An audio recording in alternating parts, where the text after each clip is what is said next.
پہلے دشمن تو میرے تسی، پھر اس نے فہرست گنائی، بات لمبی ہوتی جا رہی، اس نے کہا پھر وہ مومن مرد اور عورت جو باوضو رہتے ہیں وہ میرے بڑے دشمن ہیں، ان سے مجھے ڈر لگتا ہے، اور باوضو سو جاؤ تو موت آ گئی تو شہادت کی ہوگی، باوضو سو جاؤ تو ایک فرشتہ تمہارے لیے دعا کرتا رہے، باوضو سو جاؤ شیطان ڈر کے پیچھے ہٹ جائے۔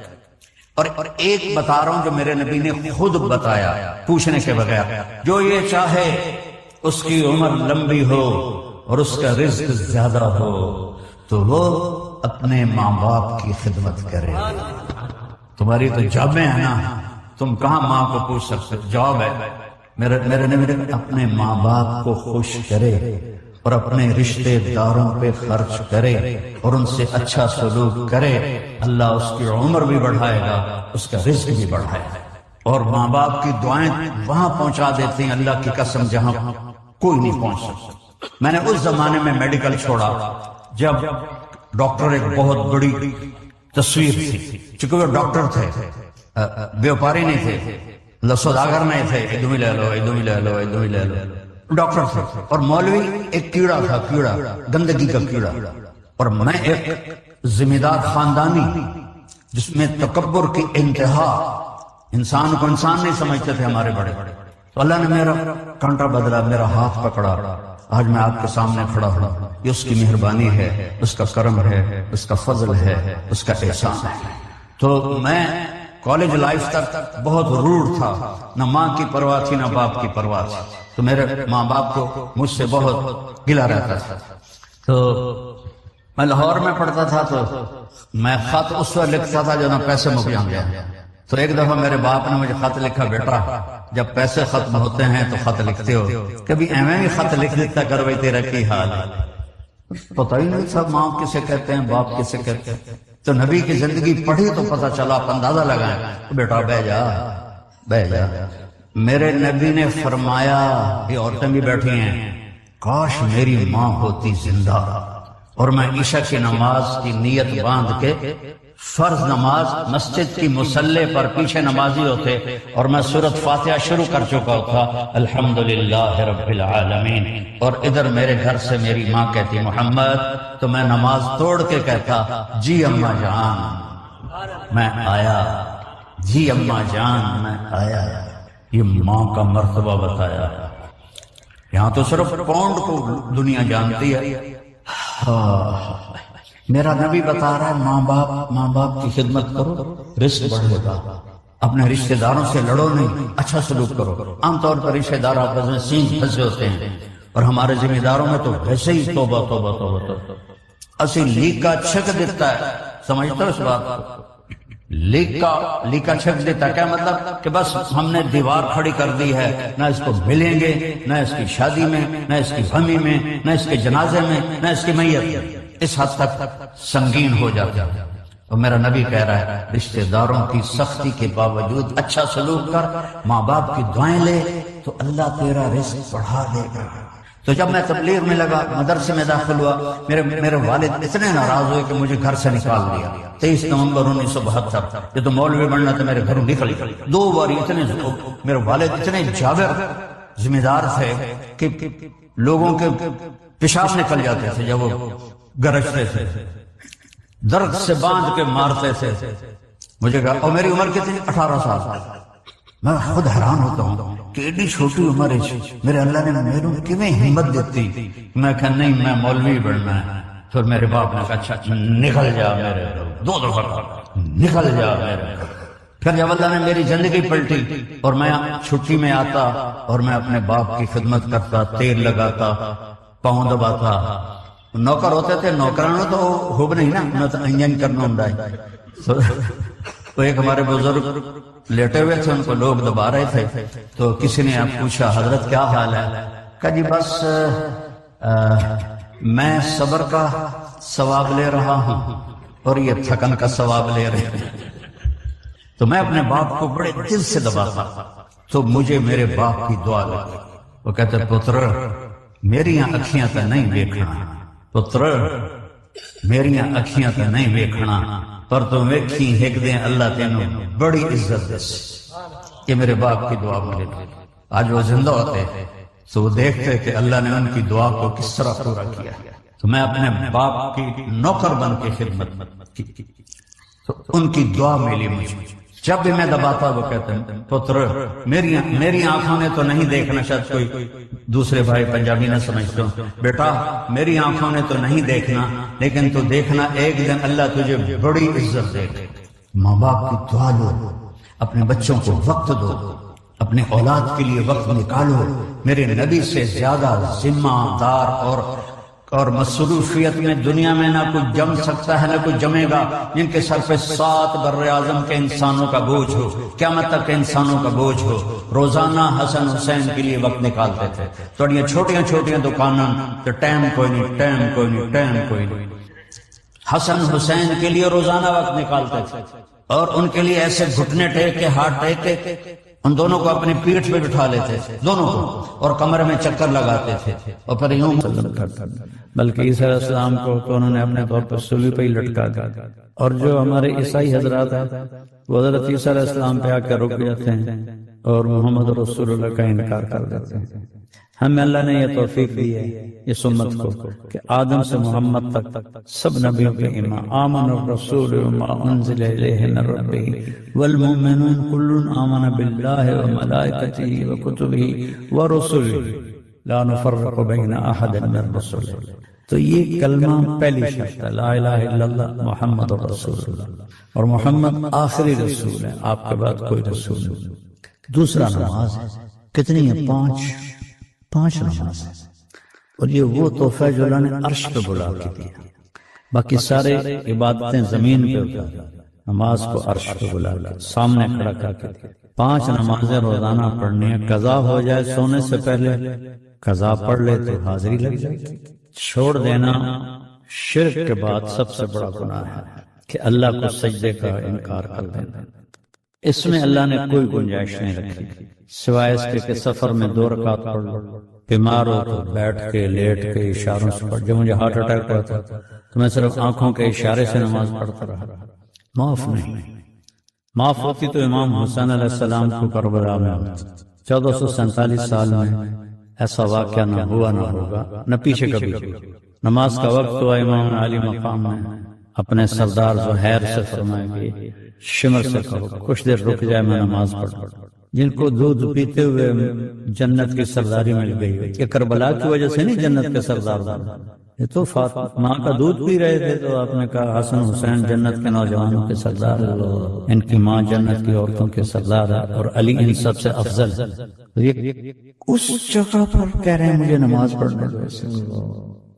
مطلب میرے رونگٹے کھڑے ہو جاتے کہ کس طرح امت نماز چھوڑ رہی ہے، جن کو جنت کی شہزادگی دے دی اور وہ دیکھ رہے ہیں کہ یہ لاش پڑی ہے، یہ لاش پڑی ہے، یہ لاش پڑی ہے، یہ ہاتھ کٹ گیا ہے، یہ خون ابل رہا ہے، نماز پڑھنا. شیون نے کہا ہم جنگ نہیں روکیں. ٹھیک 2 حصوں میں تقسیم کیا، آدھے نماز پڑھو آدھے جنگ. پھر جو پڑھ کے آئے ان سے کہا تم جنگ کرو، ان سے کہا تم نماز پڑھو. عصر سے پہلے سب کے ساتھ نیزوں پہ چلے. کتنی بڑی تاریخ ہے، کتنا بڑا دھوکہ ہے، اور ہمارے یہاں اتنی جہالت ہے. وہ انسانوں ساڈا پیر بخشا دے گا. وہ شیعہ کہتے ہیں ہمیں مولا علی لے جائے گا جنت میں. تو پھر حسین سے بڑا رشتہ کس کا تھا مولا علی کے ساتھ؟ انہوں نے تو پوری 17 ایک گھر کے بندے ذبح ہو جائے. اللہ اکبر. اور اہل البیت پاکیزہ خون پاک ہستیاں. 2 سال کا عبداللہ نماز نہیں چھوڑی. اس کے بعد روزہ ہے، اس میں بڑی گنجائش ہے.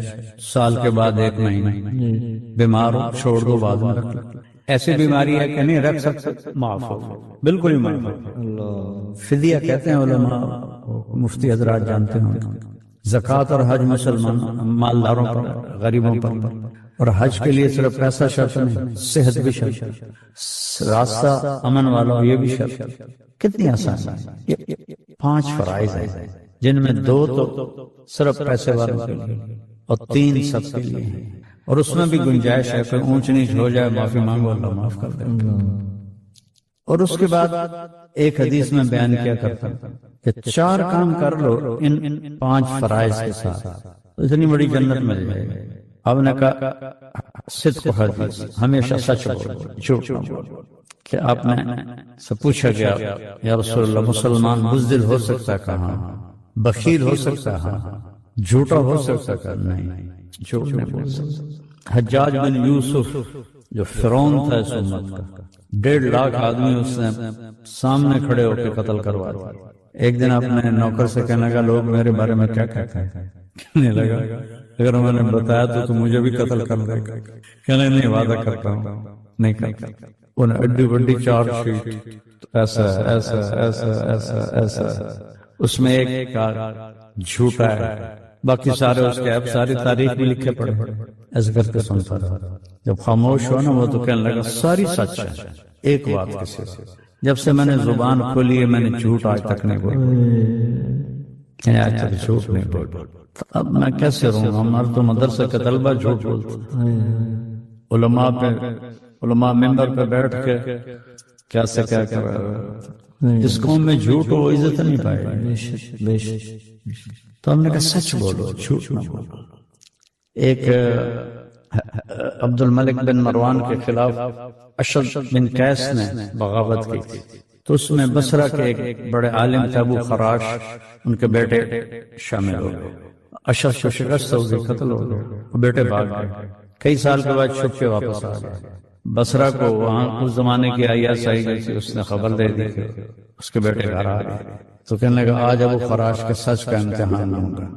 ان کے بارے میں مشہور تھا کہ کبھی جھوٹ نہیں بولتے، تو اس نے ان کو کھانے پہ بلایا، وہ کھانے کی ضیافت عنوان، اور اس میں سب گفتگو کر رہے ہیں، ایک عام ماحول گفتگو کا بنا ہے۔ باتوں باتوں میں کہنا کہ ابو خراش تیرے بیٹے ہمارے خلاف لڑے تھے پھر بھاگ گئے تھے، کوئی پتہ کہاں؟ تو وہ ہنس پڑے، کہنا کہ حجاج زندگی موت تو اللہ کے ہاتھ میں ہے، گھر بیٹھے ہیں۔ تو اس نے ان کو ایسے کیا، کہا ابو خراش تیرے سچ کو سلام کرتا ہوں، تیری جان بھی بخشتا ہوں، تیرے بچوں کو بھی بخشتا ہوں، اگر تو جھوٹ بولتا یہیں دسترخوان پہ تیرا سر اتار دیتا اور تیرے دونوں بیٹوں کو بھی قتل کر دیتا۔ جاؤ تیرا سچ تجھے مبارک۔ دوسرا فرمایا صدق حفظ و امانت ہے، کسی کو دھوکہ نہ دینا۔ تب جاؤ بازاروں میں دیکھو کیا ہو رہا ہے، چاہے کوئی داڑھی والا بیٹھا ہے چاہے کوئی بغیر داڑھی والا بیٹھا ہے، دھوکہ دینے میں سب برابر، لاکھوں میں کوئی ایک ہوگا جو دیانتداری کے ساتھ کام کر رہا ہوگا، ورنہ دھوکہ ہی دھوکہ ہے۔ تو وہ کہتی ہے اللہ مجھے معاف کر دے، میں نے کلمہ کفر کہا، اس کو ٹانگوں سے پکڑا ہوا ہے، اس کے ہاتھ نیچے جھول رہے ہیں، اور وہ اماں بھی کہہ رہی کہ مجھے بچا لو۔ ماں نے اپنی آنکھوں سے بچی کو تیل میں یوں ڈوبتے دیکھا، اور پھر وہ ابھری جیسے مچھلی تلنے کے لیے، جیسے مچھلی تلی جاتی تو باہر آ جاتی ہے، اوپر آ جاتی، تو وہ ایسے بلبلے اٹھ رہے تھے، وہ ایک ہی لمحے میں اس کی تو جان گئی، ایک آنسو کا قطرہ اس نے نہیں نکلنے دیا اپنی آنکھوں سے، اور اپنے دل کو جب مضبوط کیا تو میرے رب کی غیرت، میرے رب کی رحمت محبت حرکت میں آئی۔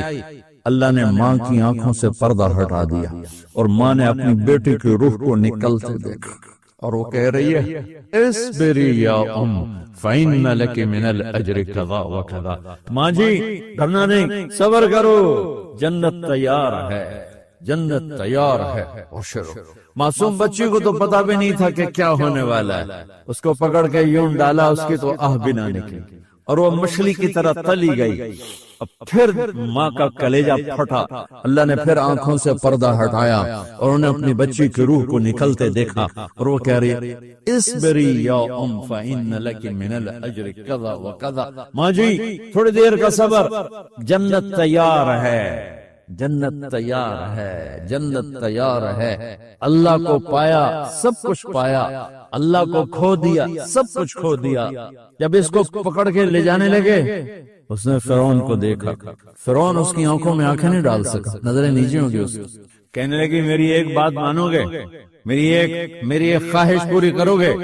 فرعون نے پوچھا کیا؟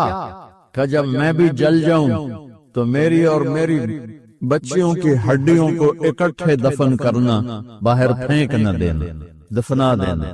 فرعون نے کہا تمہاری یہ خواہش پوری کی جائے، انہوں نے کہا پیچھے ہٹ جاؤ، میں نے اللہ کو جان دینی، مجھے دھکا دینے کی ضرورت نہیں ہے، میں اپنے اللہ سے ملنے جا رہا ہوں۔ سبحان اللہ، جب اللہ مطلوب ہوتا ہے تو موت محبوب بن جاتی ہے، جب اللہ کی نافرمانی ہوتی ہے تو موت سے نفرت ہو جاتی ہے، مرنا عذاب نظر آتا ہے۔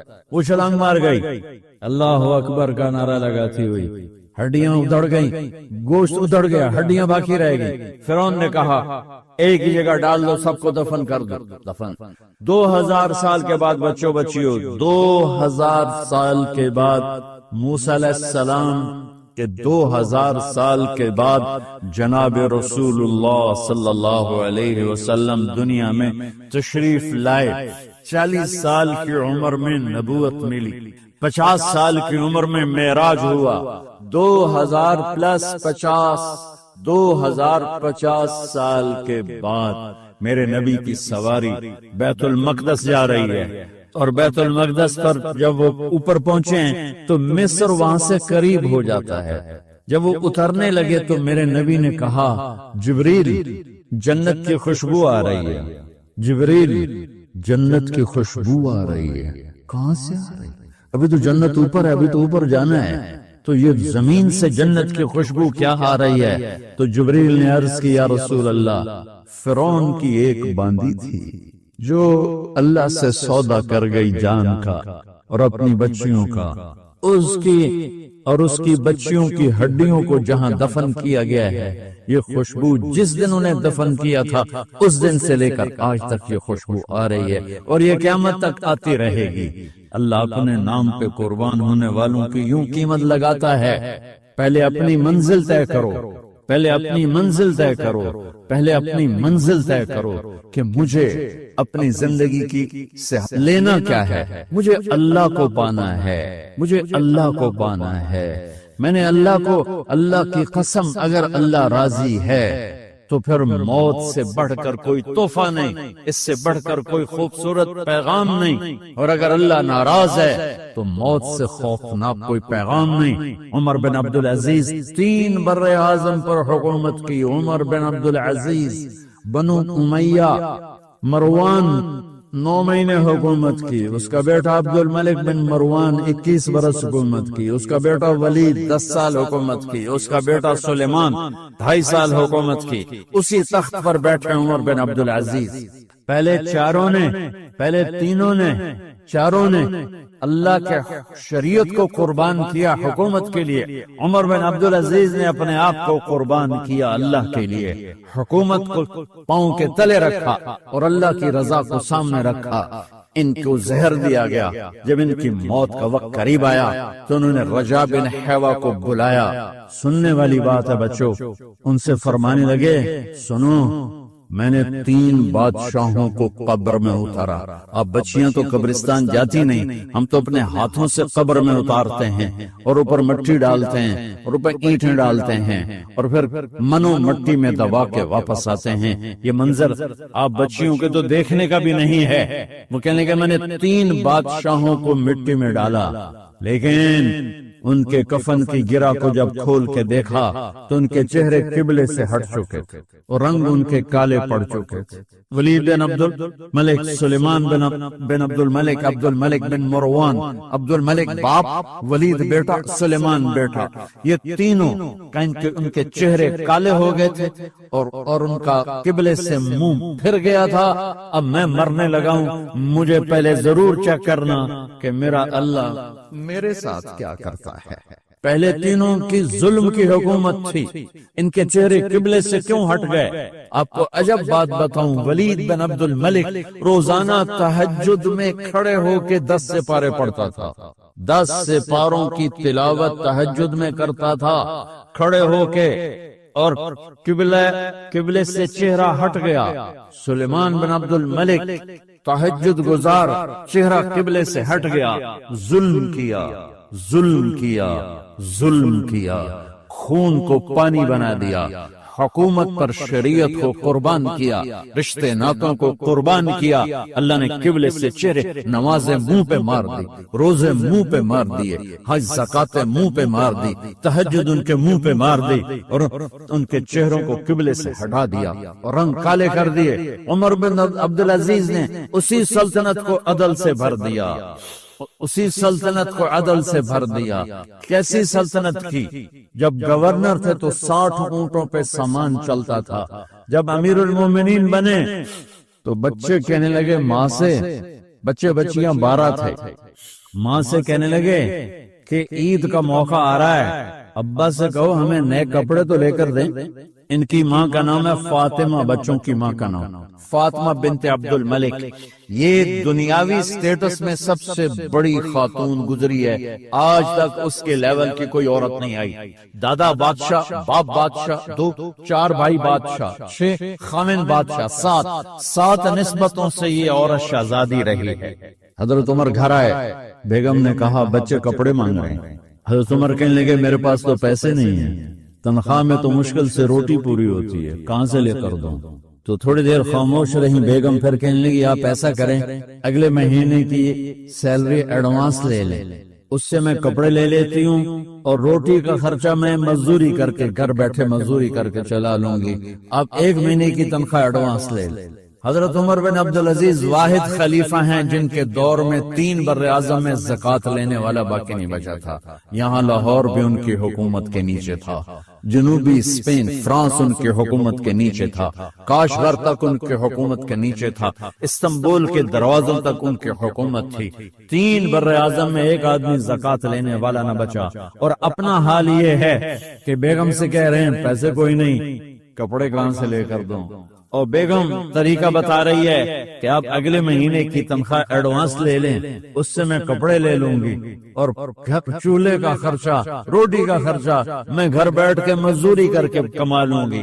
تو حضرت عمر کہنے لگے ہاں یہ ٹھیک ہے۔ باہر آئے وزیر خزانہ مزاحم، انہیں بلایا کہ بھائی ہمیں اگلے مہینے کی تنخواہ ایڈوانس چاہیے، یہ تنخواہ والے لوگ بیٹھے ہوئے تنخواہیں لیتے ہیں۔ اس نے کاغذ قلم آگے رکھ دیا، کہا حضرت یہاں لکھ کے دے دیں آپ 1 مہینہ زندہ رہیں گے میں تنخواہ دے دیتا ہوں، اب مجھے لکھ کے دے دیں آپ 1 ماہ زندہ رہیں گے میں آپ کو تنخواہ دے دیتا ہوں۔ چپ کر کے اٹھے، ایک لفظ نہیں بولے، گھر گئے۔ حضرت اپنی بیگم فاطمہ سے کہا بیگم بچوں سے کہہ دو کہ باپ کے پاس کپڑے لے کر دینے کی سکت نہیں ہے، اور خزانے ایسے بھرے پڑے تھے کہ زکوٰۃ لینے والا کوئی نہیں تھا۔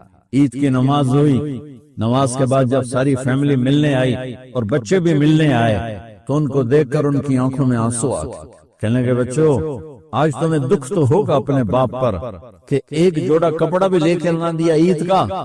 تو ان کے ایک بیٹے نے کہا ابا جان آج ہم بڑے خوش ہیں، ہمارا سر اونچا ہے کہ ہمارے باپ نے مسلمانوں کے مال پہ ڈاکہ نہیں ڈالا، ہمیں قربانی کا بکرا بنایا، لیکن مسلمانوں کے مال میں خیانت نہیں کی۔ یہ ان کا طرز حکومت تھا، اس طرح انہوں نے حکومت کی۔ گھر میں تشریف لائے تو بیٹیوں سے بات کی تو انہوں نے منہ پہ سے دوپٹہ رکھا ہو، منہ پہ دوپٹہ رکھ کے بات کریں تو فرمانے لگے کپڑا تو ہٹاؤ، دوپٹہ کیوں رکھا ہوا ہے؟ تو گھر کی خادمہ زور زور سے رونے لگی، کہنے لگی امیر المومنین آج آپ کی بیٹیوں نے کچا پیاز توڑ کے روٹی کھائی ہے تو وہ اس کی بو ہے منہ میں، آپ کو بو سے نفرت ہے اس لیے منہ پہ کپڑا رکھ لیا۔ تو حضرت عمر اتنا روئے کہ ان کی داڑھی تر ہو گئی۔ کہنے لگے آخر میں جب تھوڑا آسرے میں آئے کہ میری بیٹیوں تمہارا باپ تمہیں بڑے اچھے کھانے کھلا سکتا ہے لیکن میں جہنم کو برداشت نہیں کر سکتا، میں جہنم کی آگ برداشت نہیں کر سکتا، اب مرنے کا وقت آ گیا۔ جب وہ گورنر تھے تو 60 اونٹوں پہ ان کا سامان چلتا تھا، اور جب وہ امیر المومنین بنے تو عیادت کے لیے لوگ آ رہے تھے تو سالب عیادت کے لیے آئے، فاطمہ کے بھائی کپڑے دیکھے امیر المومنین کے تو بہن کو ایک طرف کر کے فرمایا، بڑے نیک سرداروں میں سے تھے یہ مسلمہ بن عبد الملک، کہنے لگے امیر المومنین کے کپڑے تبدیل کروا دو، لوگ پوچھنے آ رہے ہیں تو میلے کپڑے اچھا نہیں لگتا، کہا جی بھائی کرواتی ہوں۔ اگلے دن جب وہ حال پوچھنے آئے تو پھر وہی کپڑے تھے تو انہوں نے ان کو الگ جا کر کہا بہن میں نے تمہیں کہا تھا کپڑے بدلوا دیتی، کیوں نہیں بدلوائے؟ تو وہ رونے لگی، کہنے لگی کہاں سے بدلواؤں، جوڑا ہی ایک کہاں سے بدلواؤں؟ اور حکومت کتنی تھی؟ 3 براعظم کی حکومت۔ ہمارا تو پٹواری امان کا نہیں ہے، اور وہ 3 براعظم کی سلطنت لے کر ایک جوڑے میں اللہ سے ملنے جا رہا ہے۔ جب ان کا انتقال ہوا سلیمان بن عبد الملک کی ڈیڈ باڈی جب قبر کے قریب لائے اتارنے کے لیے تو ایسے ایسے ہلنے لگا، اس کا پورا جسم ہلنے لگا. تو اس کے بیٹوں نے کہا کہ ہمارے ابا زندہ ہیں.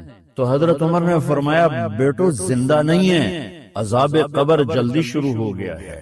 عجل اللہ بالعقوبہ، قبر کی پکڑ پہلے شروع ہو گئی ہے، چھپاؤ اپنے باپ کو جلدی.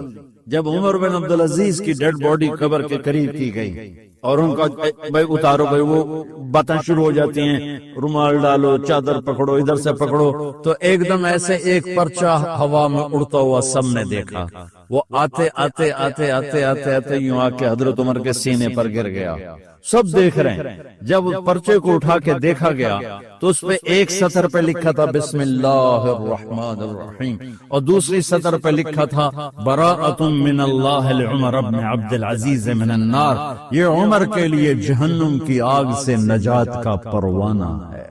3 بر اعظم کی سلطنت لے کر وہ جنت کا پروانہ لے کر دنیا سے گئے. جب ان کو قبر میں اتارا گیا تو انہوں نے رجا بن حیوہ سے فرمایا تھا 3 بادشاہوں کے چہرے دیکھے قبلے سے پھر گئے، رنگ کالے پڑ گئے، مجھے تم نے دیکھنا ہے کہ کیا ہوتا ہے. تو رجا فرماتے ہیں جب میں قبر میں اترا اور ان کے کفن کی گرہ کو کھول کے دیکھا تو چہرہ قبلے کی طرف فکس تھا اور مجھے یوں لگا جیسے 14ویں رات کا چاند قبر میں اتر آیا. میرے عزیزو، طلبہ و طالبات، اللہ کو اپنی منزل بناؤ، اللہ کو اپنی منزل بناؤ، اللہ کو اپنی منزل بناؤ. موت کیا چیز، تم مر جاتے ہیں. پیدا ہونے کی درخواستیں دی تھی، پیدا کر لیا. کیوں پیدا کیا پتہ کوئی نہیں. سلی نکلی عشاء کی نماز پڑھ کے تو کچھ لوگ تلواریں لے کے کھڑے. آپ نے فرمایا کیوں کھڑے ہو؟ کہا جی وہ خطرہ ہے خارجیوں سے آپ کو شہید نہ کر دیں. فرمانے لگے تم اللہ سے پہرا دے سکتے ہو؟ میرے کہنے لگے اللہ سے تو پہرا نہیں دے سکتے، ہم تو ان خارجیوں سے پہرا دے رہے ہیں. کفر جاؤ، سو جاؤ، موت کے فیصلے اوپر ہوتے ہیں، جب وہاں فیصلہ ہوگا تو نیچے کوئی روک نہیں سکے گا. جاؤ، چلے جاؤ، سو جاؤ. تم مرتے کیوں ہیں؟ پھر کوئی جلا دیتا ہے، کوئی بہا دیتا ہے، کوئی مٹی میں ملا دیتا ہے، کوئی پرندوں کے سپرد کر دیتا ہے. پارسی موت کیا چیز ہے، میڈیکل سائنس میں اس کے 200 جواب ہیں، 200، اور ایک بھی صحیح نہیں، سارے غلط. پھر موت کے بعد کچھ ہے یا مر گئے اور مٹی ہو گئے؟ یہ چند سوال میں نے آپ کے سامنے رکھے ہیں اور پوری دنیا کے انسانوں کو چیلنج ہے کہ اپنے علم سے جواب دو. کسی کے پاس اس کا جواب دو. موت کیا چیز، تم مر جاتے ہیں. پیدا ہونے کی درخواستیں دی تھی، پیدا کر لیا. کیوں پیدا کیا پتہ کوئی نہیں. اب مرنا نہیں چاہتے، لیکن دائیں بائیں موت کے حملے ہو رہے ہیں. ایک دن مجھ پر بھی ہو جائے گا، آپ پر بھی ہو جائے گا، اور ہم ایک ماضی کی بھولی بسری داستان بن جائیں گے. تم مرتے کیوں ہیں؟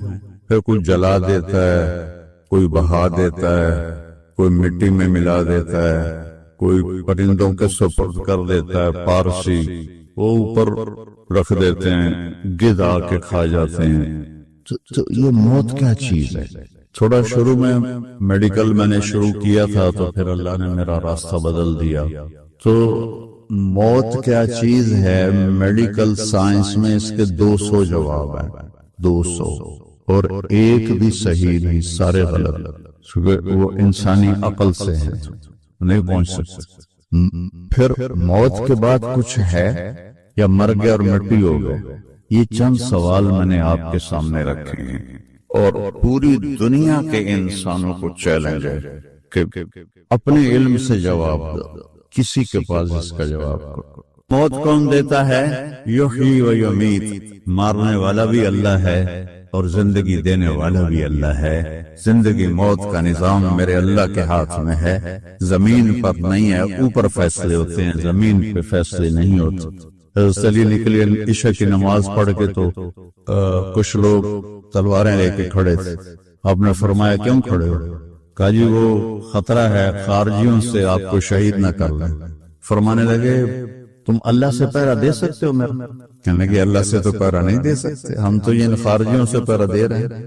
کفر جاؤ، سو جاؤ، موت کے فیصلے اوپر ہوتے ہیں، جب وہاں فیصلہ ہوگا تو نیچے کوئی روک نہیں سکے گا، جاؤ چلے جاؤ سو جاؤ۔ تو موت دینے والا بھی اللہ ہے، زندگی دینے والا بھی اللہ ہے۔ موت کے بعد کیا ہوگا وہ بھی ہمارے اللہ نے ہمارے نبی کی زبان سے ہمیں بتایا کہ میرا رب اذا زلزلت الارض زلزالہا، زمین میں زلزلہ آئے گا، اذا السماء انفطرت، آسمان پھٹے گا، اذا الشمس کورت، سورج پہ نور ہوگا، اور پھر موت کا حکم آئے گا۔ اور اللہ ایک تو آج فرد کی موت ہے، ایک مرد کی موت ہے، ایک عورت کی موت ہے، ایک دن آئے گا جب اذا الشمس کورت، یہ بھی میرے نبی نے بتایا کہ ایک زلزلے کے ساتھ کائنات کو پھاڑ دیا جائے گا، وہ پھر پہلے آسمان کے فرشتے مار دے گا، دوسرا، تیسرا، چوتھا، پانچواں، چھٹا، ساتوں آسمان کے فرشتے مار کے اللہ پوچھے گا کون باقی ہے؟ ملک الموت اسرائیل سے، وہ کہے گا یا اللہ عرش کے فرشتے اور ہم 4 باقی ہیں۔ تو اللہ تعالیٰ کہے گا جبریل و میکائیل کو موت دے دو، تو اللہ کا عرش کہے گا یا اللہ ان کو بچا لیں، یہ آپ کے قدیم خادم ہیں، کہ اس کو خاموش، فقط کتبت الموت علی من کان تحت عرشی، میرے عرش کے نیچے سب مریں گے۔ پھر اللہ کہے، پھر جبریل میکائیل مر جائیں گے، پھر اللہ کہے گا کون باقی؟ کہیں گے یا اللہ عرش کے فرشتے اور ہم 2، اسرافیل اور اسرائیل۔ تو اللہ فرمائیں گے عرش کے فرشتے مر جائیں، پھر وہ مر جائیں گے، پھر اللہ کہے گا کون باقی؟ وہ کہیں گے یا اللہ اسرافیل اور اسرائیل۔ تو اللہ فرمائیں گے اسرافیل مر جائے، اسرافیل مر جائے گا، ہن اتے اللہ تے ہیٹھ اسرائیل، اسا کہ لوے ہن میری بھی باری آئی، سارے دی جند کڈی ہن میری بھی نکلن لگی ہے، تو ہماری طرح اس کی ٹانگیں کانپ رہی ہوں گی، ایڈی طاقتور جان، ڈڑ ڈڑ ڈڑ ڈڑ ڈڑ ڈڑ ڈڑ، آواز آئے گی کون باقی؟ تو اسرائیل کی زبان گنگ ہو جائے گی، کہے گے یا اللہ اب تو تیرا یہ غلام ہی باقی۔ تو اللہ تعالیٰ ایک گرجدار آواز میں کہیں گے مت فإنک خلق من خلق، مر جا تو بھی میری ایک مخلوق۔ اور اسرائیل ایک چیخ مارے گا مرتے وقت، زمین آسمان کے پرزے پرزے ہو جائیں گے۔ جب اسرائیل بھی مر جائے گا تو پھر اللہ تعالیٰ کہے گا من کان لی شریکن فلیات، کوئی ہے میرا شریک تو اب آ جاؤ مقابلے میں۔ پھر اللہ کہے گا من کان لی شریکن فلیات، کوئی ہے میرا شریک تو آؤ میرے مقابلے میں۔ من کان لی شریکن فلیات، کوئی ہے میرا شریک تو آؤ میرے مقابلے میں۔ سناٹا۔ پھر اللہ کہے گا این الملوک، بادشاہ کدھر ہے؟ این الجبارون، ظالم کدھر ہے؟ این المتکبرون، تکبر والے کدھر ہیں؟ لمن الملک اليوم، آج کس کی بادشاہی ہے؟ پھر اللہ خود جواب دے گا للہ الواحد القہار۔ پھر اللہ کہے گا میں نے انی بدأت بالدنیا ولم تکن شیئا وانی اعیدها، میں نے دنیا بنائی اور مٹا دی، میں اسے دوبارہ بھی کھڑا کر دوں گا۔ ما خلقکم ولا بعثکم الا کنفس واحدہ، تمہیں اٹھانا، سب کو مارنا اٹھانا ایک کی طرح، جیسے ایک کو مارنا اٹھانا آسان ہے، تم سب کو مارنا اٹھانا آسان ہے۔ اور پھر ایک دن آئے گا جب اللہ تعالیٰ ہمیں قبروں سے نکالے گا، جن کی زندگی نافرمانی کی ہوگی وہ کہیں گے یا ویلنا من بعثنا من مرقدنا، ہائے مارے گئے ہمیں کس نے اٹھا دیا۔ بچو دعا کرو ہم ان لوگوں میں نہ ہوں۔ اس تھوڑی سی زندگی کو یہ عیاشی کے لیے نہیں ہے، یہ موج میلے کے لیے نہیں ہے، یہ اللہ کو راضی کرنے کے لیے ہے۔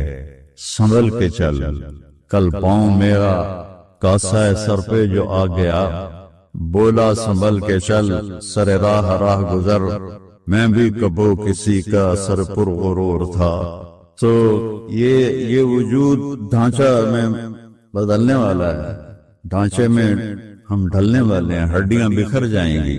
تو اللہ تعالیٰ جب سب کو ایک دم کھڑا کرے گا تو کہیں گے من بعثنا من مرقدنا، یہ ہمیں قبروں سے کس نے اٹھا دیا؟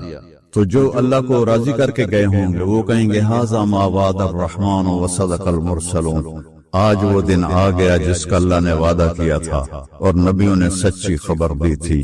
اور پھر لوگوں کو ہانکا جائے گا، عراۃً ننگے، خفاتً ننگے پاؤں، حاصراً ننگے سر، ننگے پاؤں، ننگے سر، ننگے بدن سب میدان محشر کی طرف چلیں گے۔ آپ نے فرمایا جب لوگ نکلیں گے اللہ سب سے پہلے ابراہیم علیہ السلام کو کپڑے پہنائے گا، اس کے بعد پھر مجھے کپڑے پہنائے گا، اور اس کے بعد پھر اللہ بلال کو کپڑے پہنائے گا، اور اس کے بعد سارے مؤذنین کو کپڑے پہنائے جائیں گے۔ واقعی یہ ڈگریاں یہیں رہ جائیں گی۔ وہاں اذان دینے والے کی قدر دیکھو کہ نبیوں کے بعد ان کو کپڑے پہنائے جا رہے ہیں۔ معمولی سا تاجر بھی بیچارے کو ڈانٹ دیتا تو حالی تک اذان نہیں دیتی، تو کتنے دفعہ ہو گیا سے تو حالی تک اذان نہیں دیتی۔